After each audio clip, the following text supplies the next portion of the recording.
Hey, I'm Alex Radcliffe from Board Game Co. and today I'm covering Warcrow Adventures from Corvus Belli. Warcrow Adventures is part of a new system that Corvus Belli is diving into. They're famous for the Infinity system. They've also done the Tag game most recently, and now they're diving into Warcrow Adventures as a new fantasy line, starting off well with Warcrow Adventures over here.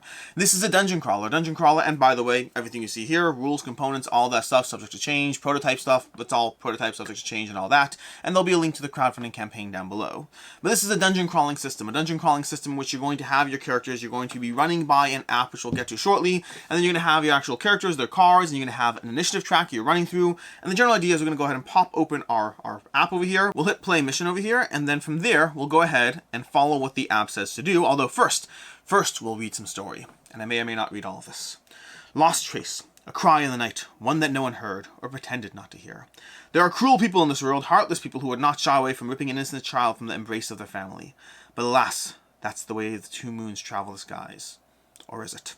A child was abducted during the night after a violent squabble that left a corpse in the street, but no traces, tracks, or clues that might point towards the perpetrators. Although the child's family is heartbroken, the lack of solid evidence means there's little to nothing the local authorities can do. There was, however, a witness who claims to have caught a glimpse of the kidnappers through the window. I saw monsters, they babbled, shaking from their head to toe and crying in fear. Monsters. Lacking in both ideas and manpower, the council set out a call for adventurers who might investigate the heinous crime, offering a reward for the child's return. It seems you're the only party willing to answer that call. With only scant details from the local guards, you decide that the best course of action is to study the scene of the crime, and maybe find evidence that the authorities may have missed.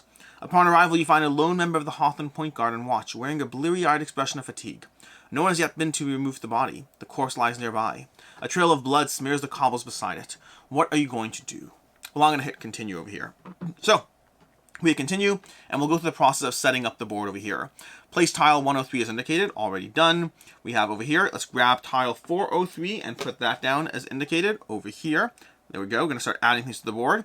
We're going to go ahead and start adding tokens. Place the Hawthorn Point guard on the board. If we grab our token, put that down over there. It's going to be an interaction point we can play with.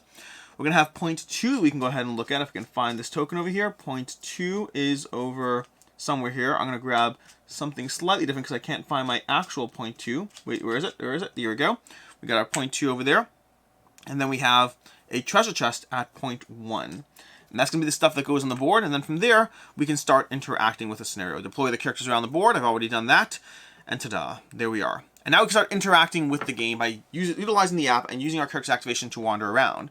Character's going to have energy to spend in the game, utilizing these cubes to do anything from regular common actions to utilizing their action grid over here doing combat or whatnot. But you're going to, right now, but until we have enemies on the board, we don't have to worry that much of a turn order or initiative track. There's going to be an initiative track that manages the whole turn structure. Right now we can go wandering around, spending our energy and interacting with various points. And to do that, you're going to go through dropping the phone on the table. To do that, you're going to go ahead and interact with the various app by moving your character next to where they need to go, and then going ahead and encountering with it.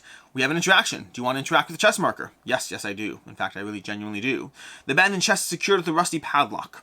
We're going to go ahead, we want to do an agility test or a strength test. So this is where we're going to go ahead and look at our character's agility and strength and see which one we're better at. In this case, Darach Wildling over here is better at agility, so we're going to take an agility test, and we're going to grab the dice necessary that we roll for an agility test, and we're going to go ahead and pick the lock.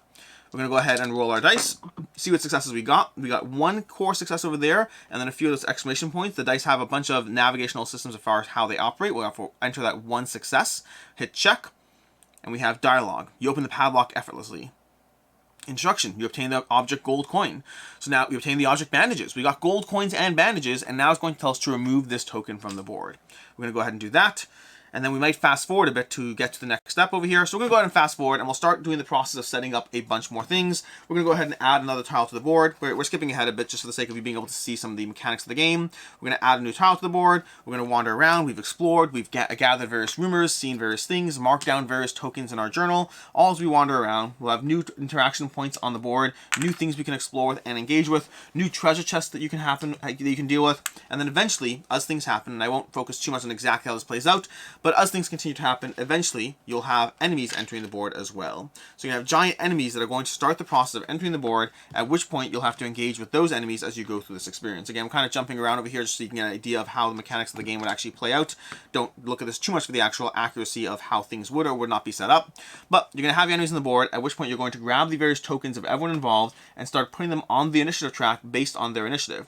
So for example, over here, his initiative is 3. Dark Wildling's initiative over there is 3. So I'm going to pop you down on 3. That's the wrong person. We have initiative 5 over there. We're going to have the initiative 3 over here. We're going to have the enemies have initiative. We're going to have their cards out as well. So we're going to pop their cards in play. And the Kiblacht over there, for example, is going to have an initiative value of 3 as well. So it's going to go after us and underneath us. This initiative track is one of the fun things about the game, because what's going to happen is you're going to start engaging in combat rounds with the enemies. You're going to go engage in combat rounds, operating initiative order, the initiative running from 1 all the way up to 10, and then round and around and around it goes. And you're going to take your turns and spend your energy to attack, to take actions, to do all these various things, and also, one of my favorite parts, to manipulate the initiative itself. So you can go ahead and spend tokens to be able to move your initiative down as well, which will help you. You'll see how more in a second. And you can spend those to go ahead and do those, to move another down, and perhaps to spend initiative to attack, at which point you'll go ahead and do an attack action, utilizing the stats of your gears to go ahead and engage in an attack against the enemy. But the enemy is sadly going to defend as well. So congratulations, we got a hollow success. We got 2 exclamation points though.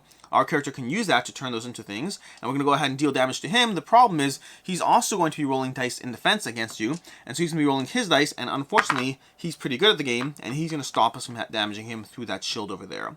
That's basically what combat's going to be in the game. You're going to be looking at your abilities, you're going to be looking at the gear that you have, and then you're going to be rolling dice and using your abilities, both your innate abilities, as well as any gear you've acquired across the course of the game, to modify and manage those results. So for example, over here, we have different options. We have, when you attack, you can modify 1 die from your attack roll at the end of your activation and then flip this card. So you have the opportunity to go ahead and start utilizing your abilities in different ways, to be able to modify dice, to be able to utilize certain symbols, to combine them into different combinations, and to basically try to combine your abilities, the dice abilities, the gear abilities, and all that as you try to basically survive the rounds of combat, as the enemy is going to do the same thing on its turn. Now at the end of your turn, you're going to go back to the initiative track, you're going to move it forward by your initiative, so 1, 2, 3, which means he'll still be able to go again before I did, because he manipulated that initiative, but we're still going to actually go, at this point, activate the enemy first.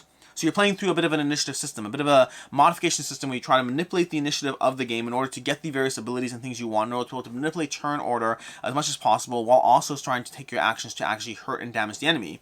Doesn't matter how many times you go if you don't have enough energy to actually take your action on your turn.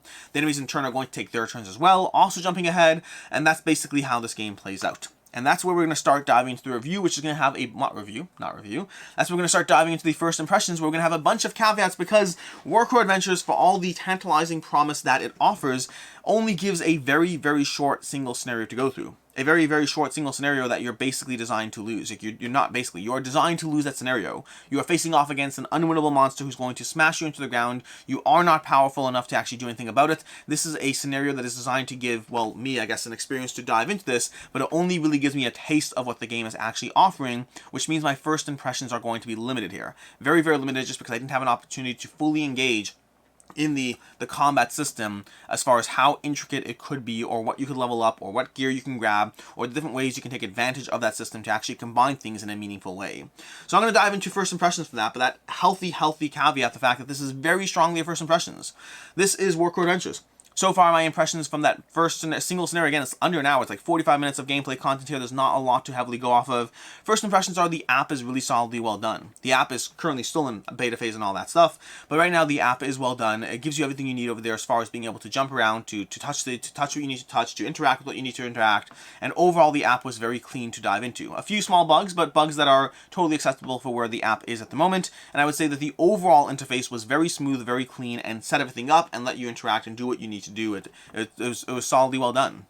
As far as the story of the game I so far really enjoy. The story is dark, it's gritty, it's a bit over the top. There's definitely degrees of just people being slaughtered and torn apart and creatures disappearing through cracks in walls. Overall, the story is well done for where it's at. Again, I have not gotten a chance to experience a lot of the story, but what the story has offered is intriguing. Painting a picture of a dark, grim universe in which we're trying to do something. What that something is still undetermined, but we're learning more about the areas we inhabit, the creatures and people in the spots there are, and how to slowly interact with a grim, dark universe. Overall, again, very limited, but overall the story has been fun so far.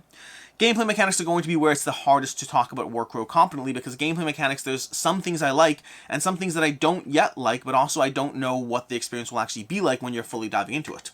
Starting with the initiative track, I really enjoy the initiative track. I like the concept of an initiative track that's not just, well, I move here, you move here, but it's a constant adjustment to our initiative, a constant adjustment to where and how we act in turn order, and then you're able to modify that as well. The ability to manipulate the initiative track so you can take activations or you can mess with the enemies in different ways, that is solidly enjoyable. Overall, I like that puzzle. The interaction points the game has, as well as the tests you make, were okay. The interactions I like being able to wander around, but also I haven't yet had the feeling of trying to wander around and interact and do things with an enemy on my tails, which might change the equation. Do you go ahead and open that chest if it means that an enemy might actually be able to sneak up on you and land some blows? It's a different conversation, and I haven't been faced with that decision point, at least not yet. Overall, the interactions, overall the walking around, the engaging, that's all fun, and you have choices to make along the way. You have choices as far as how you're going to interact with the various characters. Do you give someone some of your coins so you can get a little bit more story from them, a little bit more interactions? Do you try to use that test or this test? Although that test or this test, whenever you have the opportunity, as you saw already, to use like agility or strength, those options so far, and it might change, so far those options are kind of surface level at best. Obviously, I'm going to choose the thing that gives me the best dice, so yes, I am glad there is a choice, so that different characters have different flexibility, but overall that choice is not that meaningful, at least not yet, although there were meaningful choices in different ways in the ways you interact with various people. And then the process of rolling dice and all that to deal with skill tests and whatnot, that's where, again, a little bit limited so far, because ultimately a roll is a roll, and the roll is either a win or not a win, unless you can modify those extensively, and so far the modification aspects of the game, the ability to manipulate the dice, is not that high, because we're currently playing an intro scenario with bare minimum, bare bones characters, not a ton of stuff going on. But the premise and the promise of the dice manipulation system is there, but the actual execution of it, I haven't yet had a chance to see.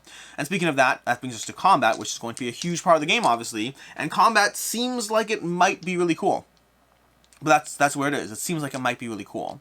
I can't comment on exactly how the combat plays out, because you have these whole energy piles you're going to be activating as characters, ways you can distribute your energy for different combinations of abilities in different ways that give you different benefits, which is great, except I haven't seen a ton of, again, because of the nature of where we are in the game, because of the nature of the fact that the game only gives you a bare minimum taste of combat before you get stomped and before you have to move on, because of the fact that the characters and gear and all those things you have, I just can't comment on combat well enough. The system they have is interesting. Whether that system plays out or not very much depends on how you build your characters and how much it feels just like rolling dice and dealing with the results, because the dice rolling is a bit complex in terms of the number of symbols they have and the different ways those symbols mean different things. But right now, that's not yet interesting. Until I have more abilities, until I have more manipulation, more control, and more agency over that, right now it's just a more complicated version of rolling dice, which isn't a bad thing, but it's not overly compelling yet. I can see what they're going for with Warcrow, and they have enough stuff going on with the characters, with the stats that they have, the actions they can take, the gear that they have. They have enough things going on that I'm intrigued by the premise of where this game goes, while not being able to confidently say that I'm in love with it just yet. I haven't seen enough of it just yet. This is like 45 minutes of a gameplay, so it's very, very strong first impressions. And that's where we are with Warcrow. Overall, this is a dungeon crawling system with great miniatures, with a story that is so far compelling, with some aspects of the game that have me intrigued as to what the final game will be like, but so far I'm still only seeing just a taste of it, and so I can only really say, well, I can only really say that I'm seeing a taste of it. I can't give you strong first impressions. I can show you what the game is like, I can show you what I've seen so far, and then I can let you make your own decision as to whether you're interested in this one as of right now or not. In any case, and until next time, I'm Alex Radcliffe from Board Game Co. I hope you enjoyed this video, and as always, I hope you have a good one.